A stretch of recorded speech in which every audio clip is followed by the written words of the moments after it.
weird. Good morning, Al Ingalls here at pressure-free.com. I wonder how this transcript's going to spell my name today because it's different every day. Sometimes it's Al Ingalls, or Ingalls is spelled many funny ways. So Elleingall's. Just think illegally blonde, little house on the prairie, and you will get the spelling right. So good morning, everybody. We're going to talk about money today. So I never used to have like a purse for years. I carried a little a strap across kind of little tiny thing where I kept my money. And of course, all the cards, right? So we play a lot of card games these days. And one of the things that I've learned from a great coach, Dr. John Demartini, is that we don't touch paper money very much anymore. And we're really visually cued animals. Like if we don't see things, we don't believe them. If we can't actually see with our eyes, those of us who are fortunate to have sight, we can question whether something is even real. And so by moving our transition of how we exchange goods from first the barter system, if you think about it, we just exchanged, Lori would give me a cello lesson and I would give her some homemade bread. We just barter things, right? If we go from the barter system to then exchanging coins, then exchanging paper, and now we don't exchange anything because we just do everything electronically, we're losing a little bit of a contact with our relationship with money. So today we're going to talk about money stressors, because I've coached people at all socioeconomic levels, and it doesn't matter how much or how little money you have. Money can have a lot of stress attached to it. And especially if you live with one or more people when it comes to money and our money stories. So I want to start first by sharing a tip right up front here with you. And that's to get back in touch with money. I learned this from the coach, Dr. John Demartini, to take an amount of money and put it in your wallet or your purse and walk around with it. And the money symbolizes your worth, that you're worth something. So I just want to share the money that I have in my now rather fancy purse, because I got like a real purse. Like I never was the mom with the purse. Don't ask me for a Band-Aid. Don't ask me for anything other than paying for something, because I never carried a big purse around. So here's money in my purse. I have in my wallet. I have a lot of foreign money. In fact, I went around my house and I grabbed all the foreign money that I could find. There's even a piece from Qatar. Maggie Wood, if you're watching this, I think you gave this to William. It's quite beautiful. Like, foreign money is so much prettier. Why do I have foreign money in my wallet? It's because I claimed from the beginning when I started Pressure Free that I wanted to pressure free the world. I want to touch people all over the globe. So by putting this foreign money, and I wish I had even more countries in here, I was claiming to myself, I was reminding myself every time I open this, I see all this pretty money, that I have an international business. I'm touching people around the world. And I've been doing that, especially since I put this in. In fact, the very month that I did that and put the foreign money in my wallet, I got a client in Australia and a client in Canada who was from Germany. So I kind of feel like I hit 3 countries at once. Oh, and the one in Canada was married to someone from England. So it felt like I was hitting on a few countries in the very first month that I happened to do that. This past weekend, I held a conference. You can go to YouTube and find it under my conferences playlist. And there were people from all over the world on there. It's just amazing how, thanks to electronics, we can connect like that. But I encourage you to put real money, because you probably might not even have any real money in your wallet right now. And if you put it in and you touch it now and then, again, because visual is really important, also you'll forget you have it in there. And when things get tight or you're feeling a little weird about money, you open up and like, oh yes, this has a lot of money in it right now. It's a very, very comforting thought.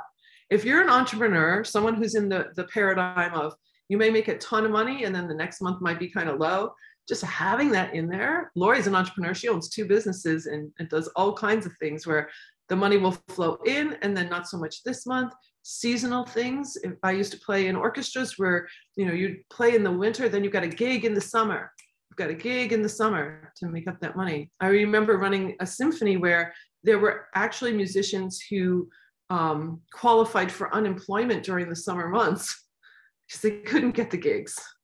So it's really you might be in one of those games where you don't have a steady paycheck.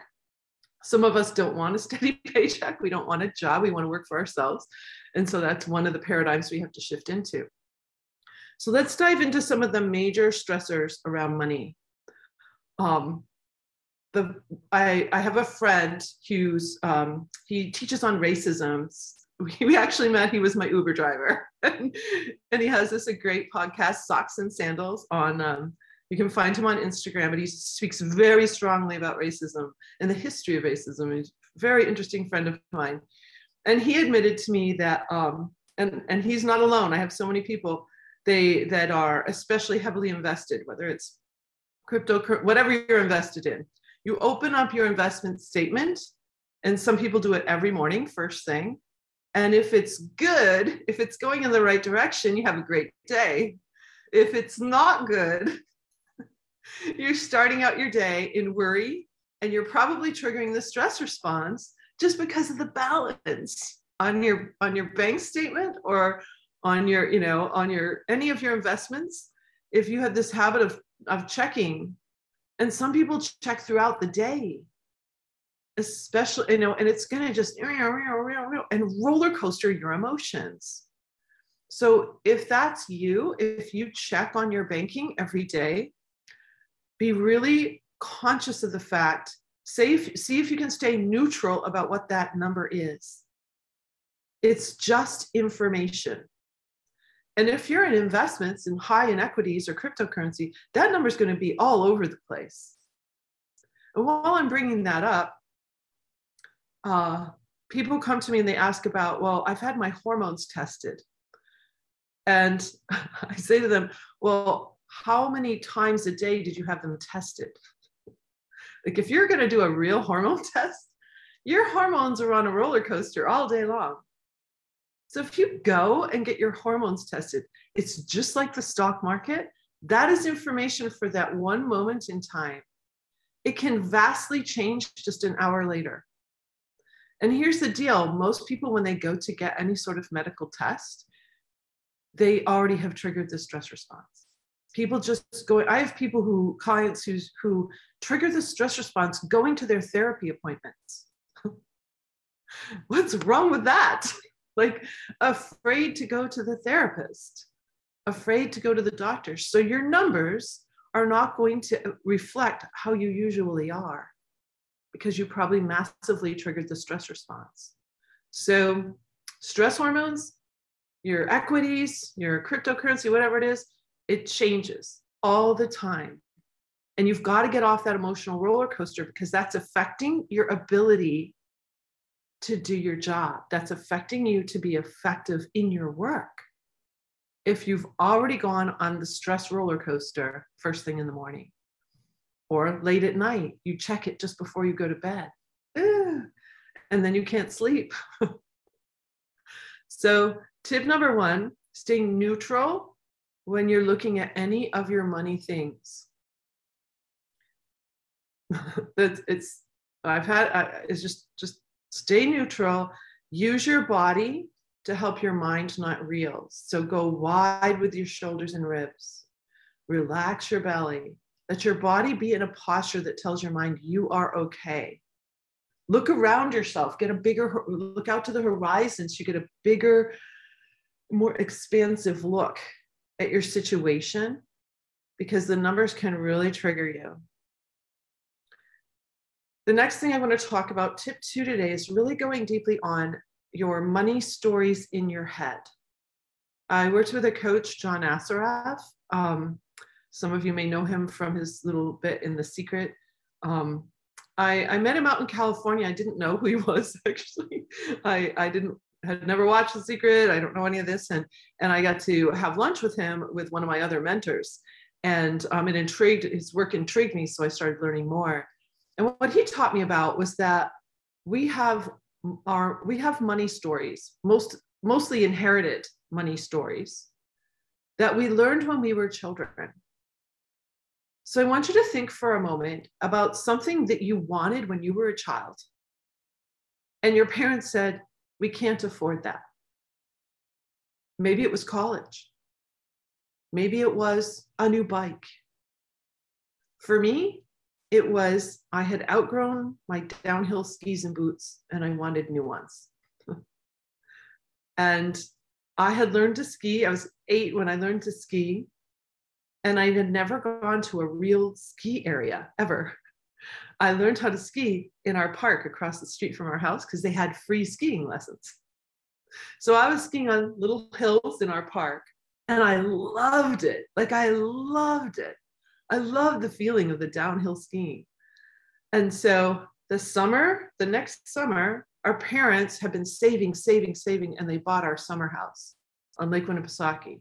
And we were going to go up on the weekends in the winter too, which was a big deal because we had to trek in. It was wild, but we did it. And so my parents said, no, we can't afford downhill skiing because we've bought this property. So you can cross-country ski or skate. And we were skaters, so I didn't really cross-country ski a whole lot. I skated, but we're not going to downhill ski. I was absolutely crushed. That we can't afford it story stayed so much in my head that as I grew, like teenager and everything, and then left for college, I noticed my sisters were skiing all the time. They'd go skiing and they just rent the boots and shoes and they'd go skiing all the time.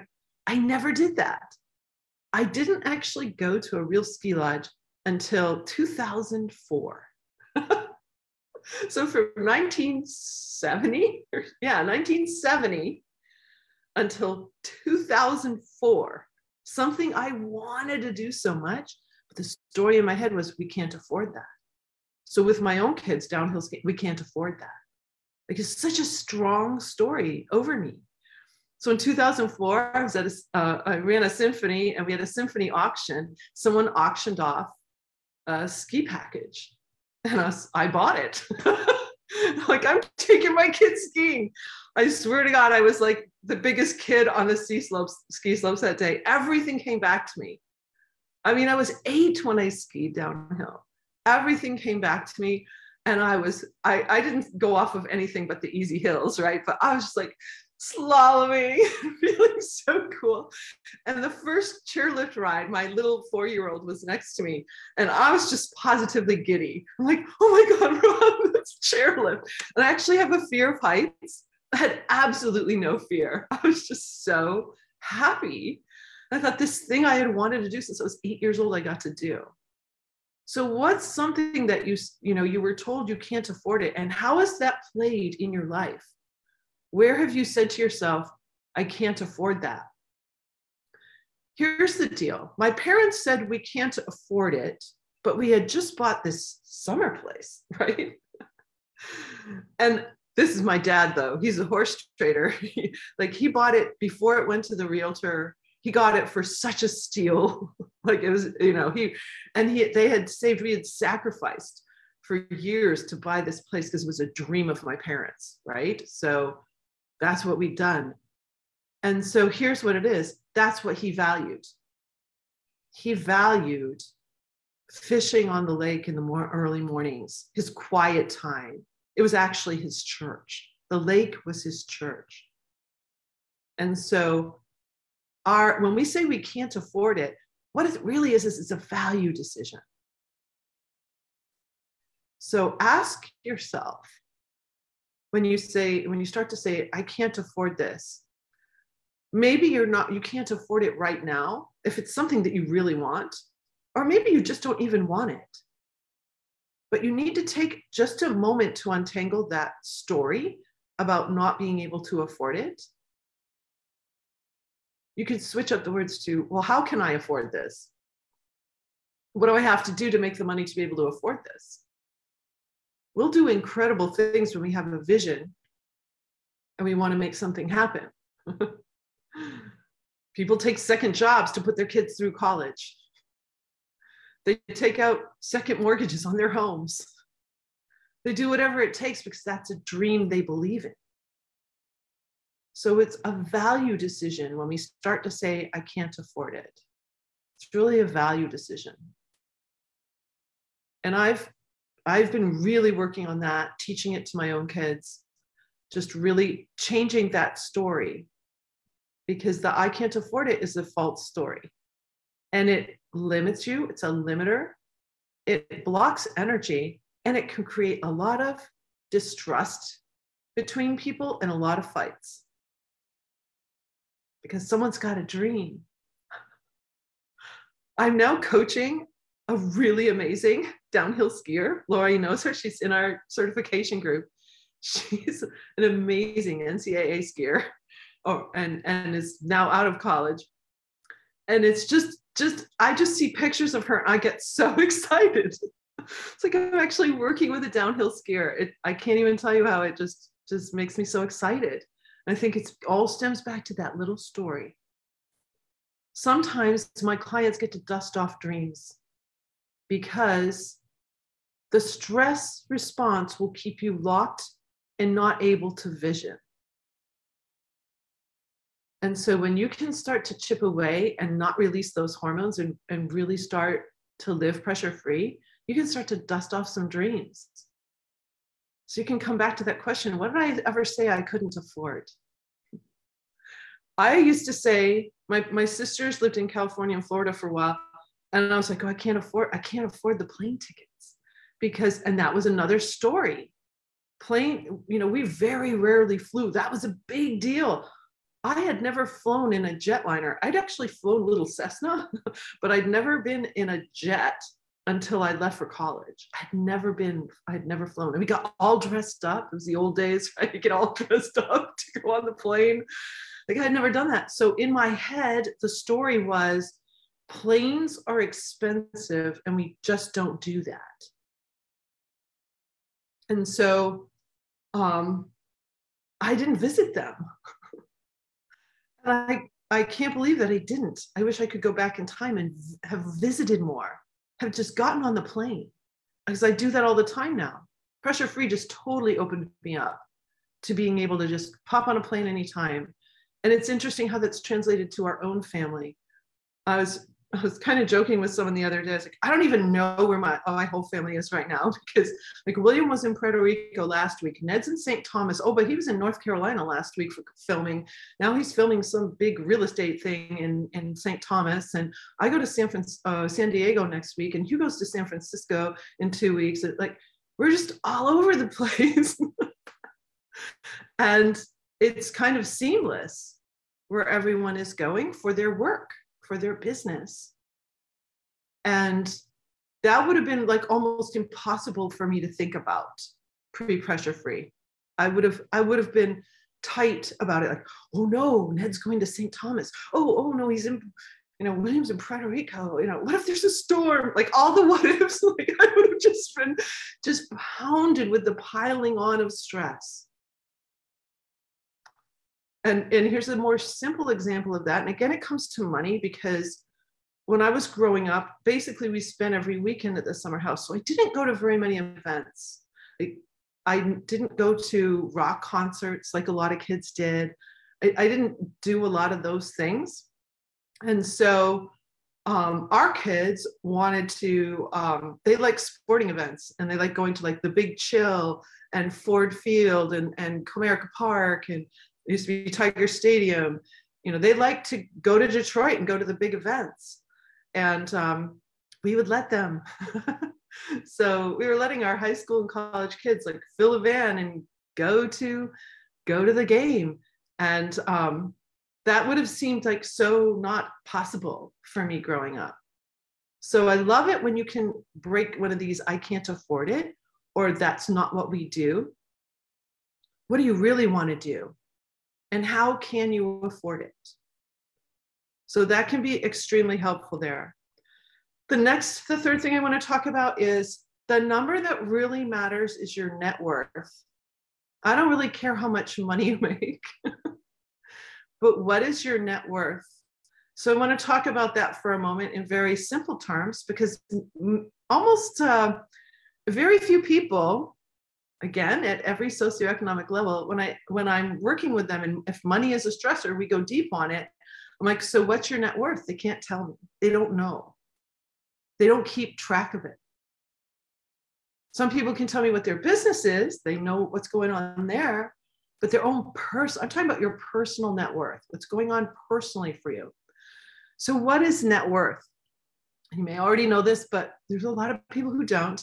The easy way to think of it is everything you own minus everything you owe.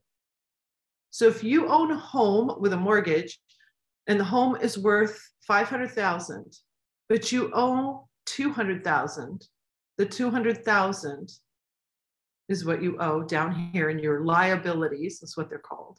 And up here, what you own, those are your assets. So what do you own that you could sell today? And what is that worth?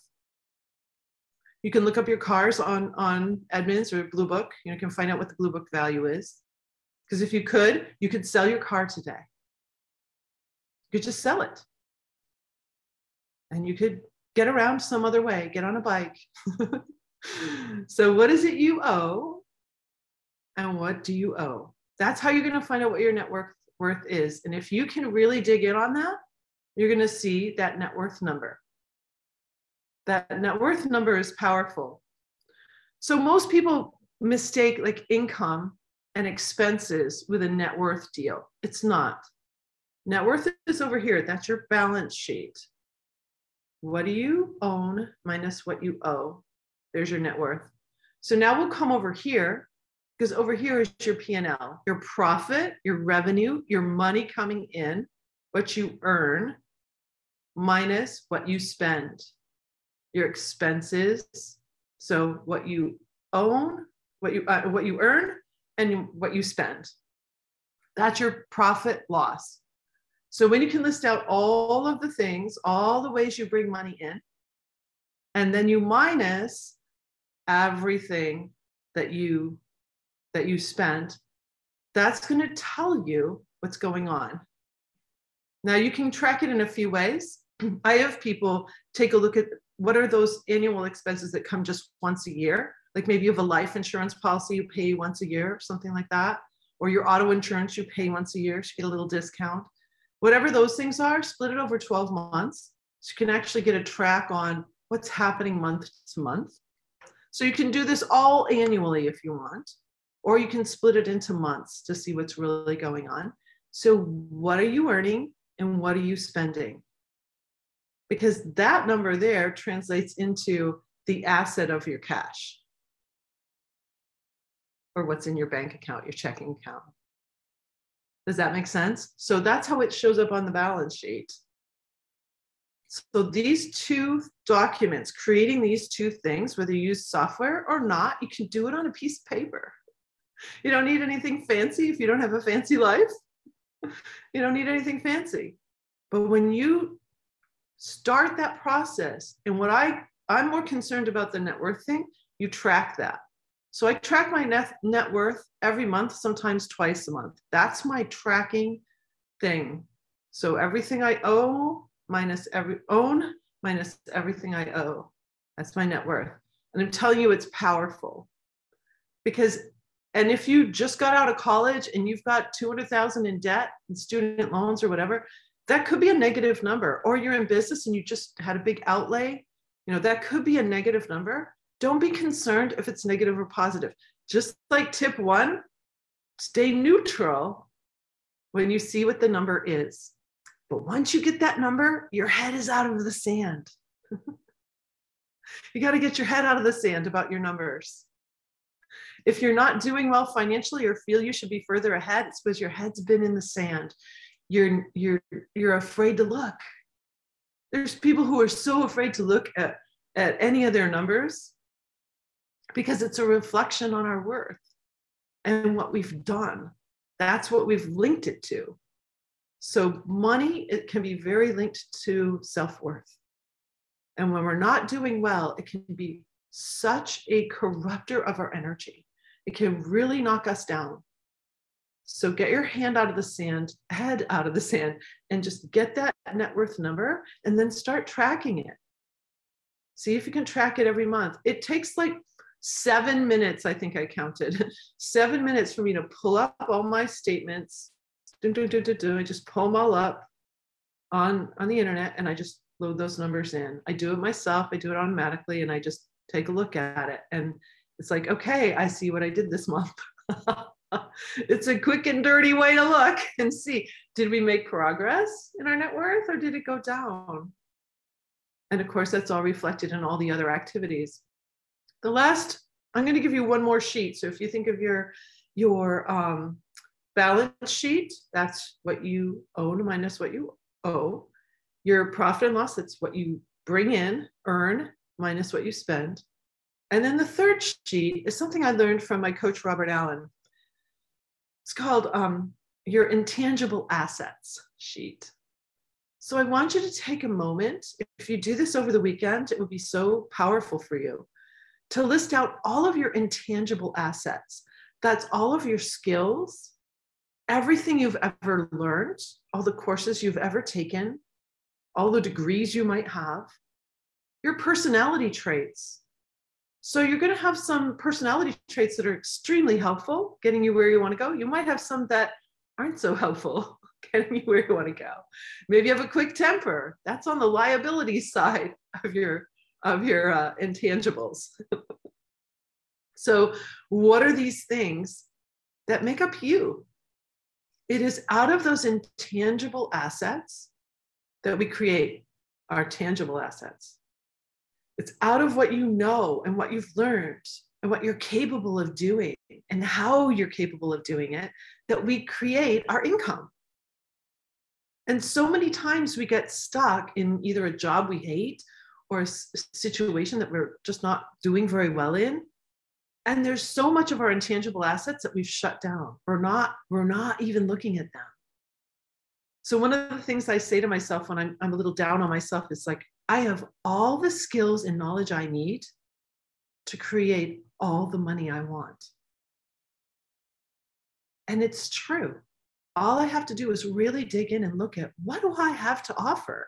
What have I learned in my life? There's so much. Your life is so rich. Yes, you even learned algebra at some point. It's like, what are all these things? So make a little intangible assets list. And you may find a way to create a second income. Or you might want to take on something new. Lori's here. She's in my certification program. She's learning something new to provide value to the people she already teaches and to provide something extra for them too. So it's like, learn something new that can take you to another level. I am a constant learner, and you probably are too. You're on this video with me. It's like constant learning. So what are you putting in that list? That list could be the most powerful thing you do for yourself. Because when times are tough, you can turn to that list and say, wow, look at who I am. Look at what I've got. What can I do with that? It can be very empowering. So let's see, I had one more thing I wanted to share and I didn't put any notes out this morning. What is it? We're talking about money, we're talking about stress. Well, let's talk a little bit about noticing when you're starting to argue with someone about money, because money creates a lot of rifts in relationships. Why is that? Well, you've got two people who have very different growing up money stories, number one. And now they come together and there can be a lot of misunderstandings about level of risk. Someone might want to risk heavily with some of their investments, and the other person's like very risk averse. It doesn't want to do that. Maybe you got the story of you have to have a huge amount of savings that is not equity, that is not going to go roller coaster because that's your personality. You need safety. Having money usually means safety for people. So you've got two people with very different money stories. and very different ways of thinking about money, different ways about earning money. And so softening, allowing and noticing the differences is the first thing I recommend. Like, notice, this is why this person thinks differently about it. They grew up like this. This is one of their values. If you're arguing about money, it's usually a little value difference. You're valuing things differently. And so that's where you need to work. And you need to soften with each other, or you're just going to attack and it's not going to be healthy. So I tell this story, but it's so real. I told you how I grew up in this household where we were saving for the summer home, right? That's because you invest. My dad's a banker. You invest in assets. You don't spend money on things that don't make money for you. Like clothing, he could have cared less. The man would have worn the same thing for 40 years if he could, right? It was only my mother who would get him the suits for the bank, right? So that's just not a value. And so we didn't waste water. Water going down the drain was money down the drain. So always the lights are out. Always, turn out the lights, turn off the water, use only a tiny bit of water for anything. Save, save, save, conserve, conserve, conserve. And it fit in with my environmental values for sure. But I was definitely over the top when it came to water. So my husband, he grew up on Lake Michigan. He's a water baby. In fact, he's the last kid we can get out of the water. So when we got together, we're married, he goes in for his shower. He takes a super long shower. I take a very short shower. Like, we can't waste water. It's money down the drain. So while he would be in the shower, I would be sitting at the dining room table, just so tense and so upset that money is going down the drain. Because I pay the bills, I see the water bill. Now, our water bill for a family of 5 in a big old house was never more than $60 a month. So I was creating tension about a few dollars. It's probably pennies of how long my husband was taking a shower. How was that creating a rift in my relationship? It was, definitely, because I was holding this negative energy about water.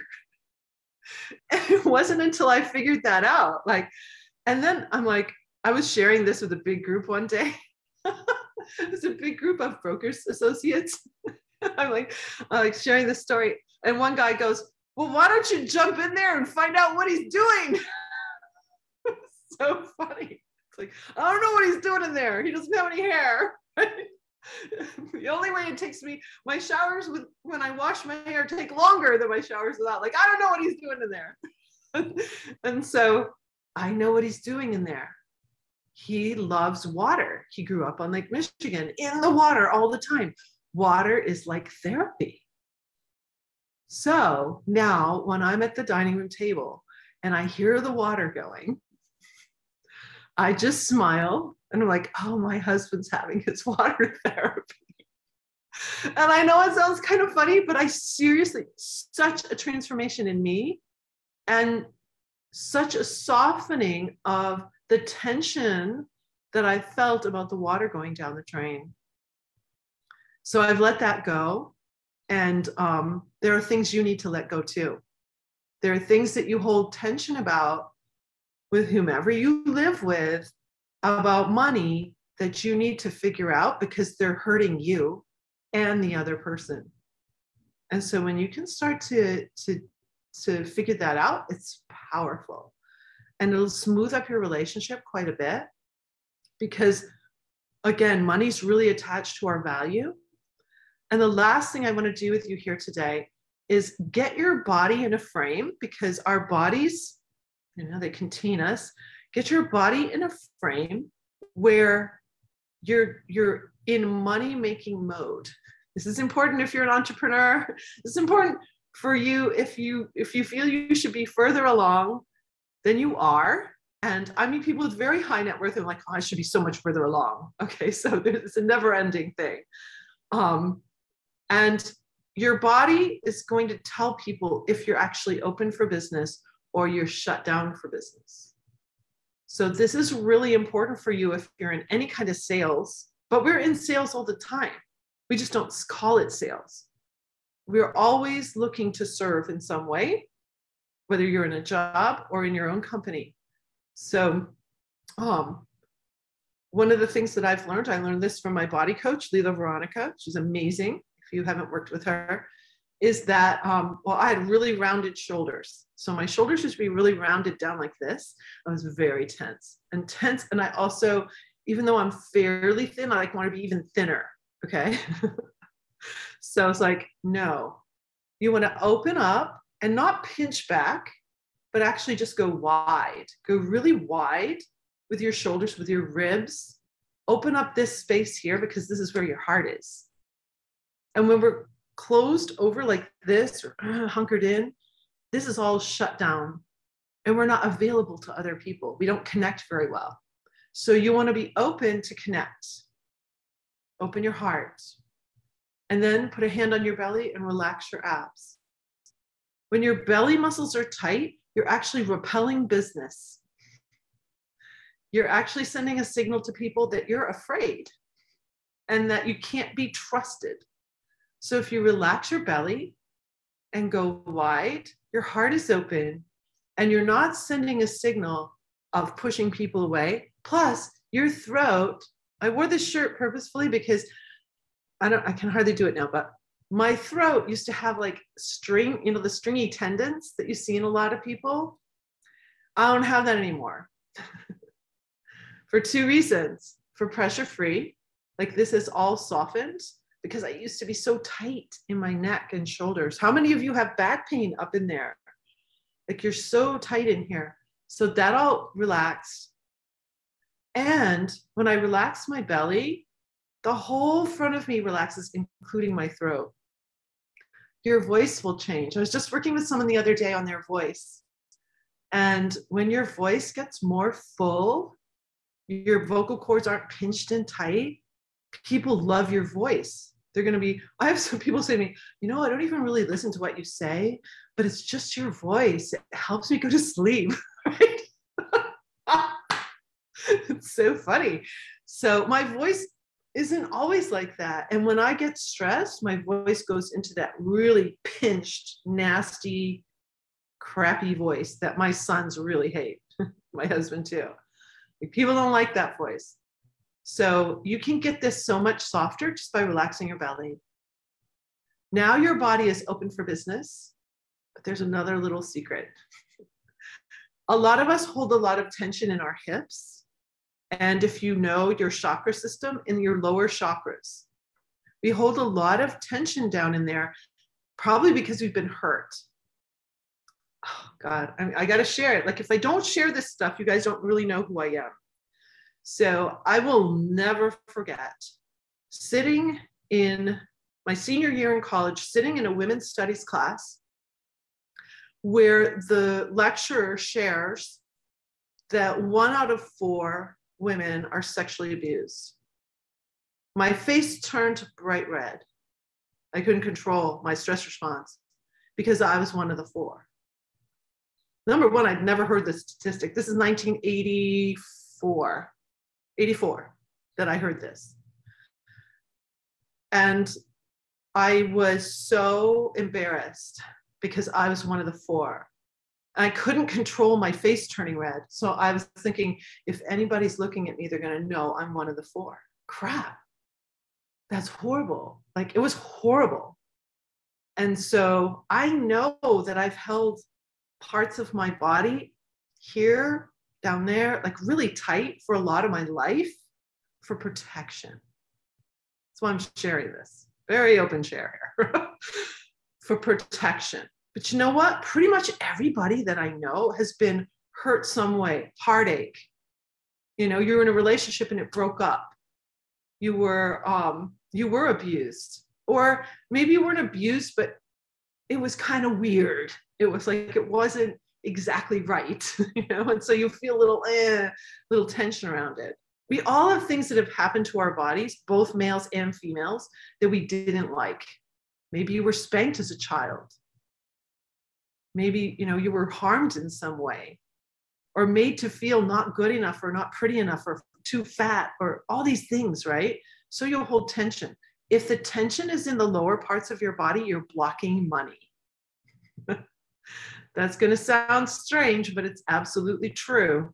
So one of the things you want to do if you're sitting, if you sit up just a little bit, I want you to grab your glute muscles, your butt muscles, and pull them up. I'm standing right now, so I'm just like pulling them up. The place you can find it is if you are standing, it's where your butt comes into your thigh and it like tucks in there. That's the place it can get sweaty and sticky in there, right? Like that's the place you want to start lifting up, because ideally that isn't a sweaty place. It isn't sneaky. It's like all one. And your glutes are rising up to support your lower back.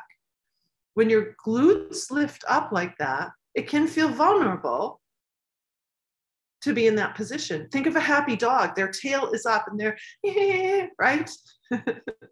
You can see their whole backside. But if a dog is scared, it tucks its tail and protects itself.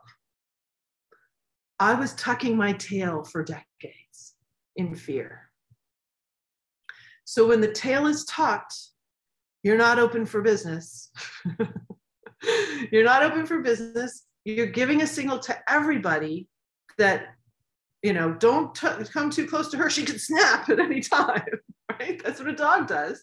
You're not going to reach out and pet the dog who's got a tucked tail and they're in that frame, right? You can see it. They're about ready to nip at you.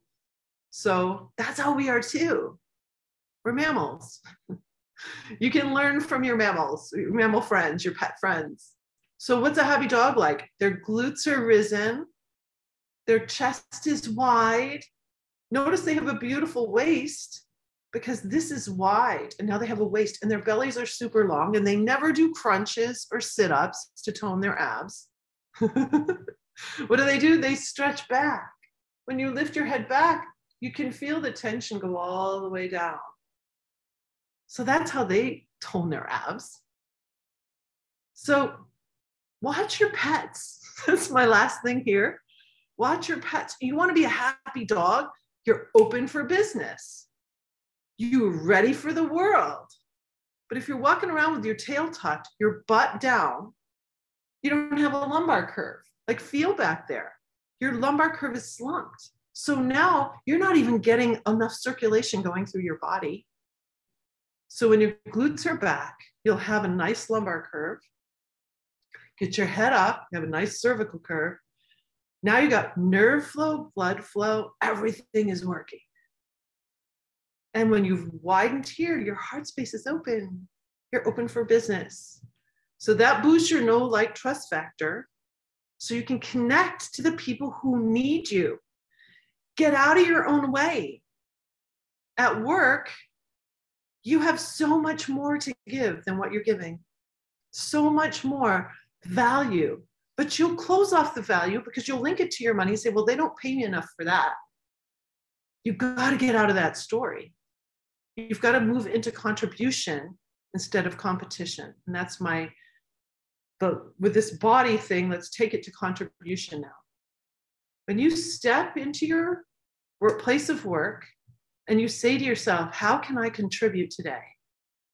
You will have a much different energy than the normal competitive energy that most people have, where they're trying to outdo someone else to get the promotion, or they're trying to outdo the competitor out there to get the sale.